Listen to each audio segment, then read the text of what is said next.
I have never seen such a sly duck. When he spotted the little ant, he reached out his finger just to mess with it. But to his surprise, the tiny ant actually lifted his finger up. The duck was stunned. He grabbed a teapot and covered the ant with it, then piled fruits and vegetables on top. But unbelievably, the ant still kept walking. So the duck brought over a box to make the path even harder. Yet the ant didn't stop. The duck added a twig, and when the little ant finally struggled its way up, it realized that ahead was a dangerous tightrope. The duck flicked the wire, and the ant lost its balance and fell.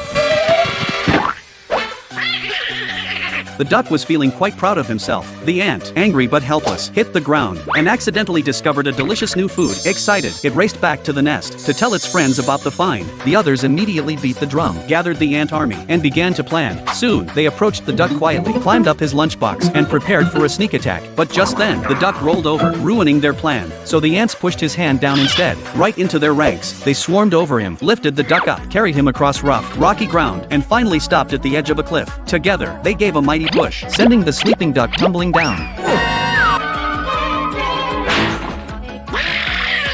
The duck shot back up the mountain path in fury, only to find that all the food had been taken by the ants. He rushed over to stop them. The ants had already scattered. He barely managed to grab a sausage, but the ants ate that too. Even the delicious cake slipped away from him. So the duck stormed to the entrance of the ant nest. But this time, the ants decided not to run. They were ready to fight back. The duck thought they wouldn't dare resist, but the next second, he was knocked flat on the ground. Even the last grape was carried away by the ants. Enraged, the duck reached his hand into the nest, and in the next moment, his clothes were gone. He completely lost his mind. He grabbed some explosives and stuffed the entire nest full of them. Was that the ants had already covered their ears? The fuse burned down. The ants were perfectly fine. The duck burst out laughing in triumph, never noticing that the ground beneath his feet was starting to crack.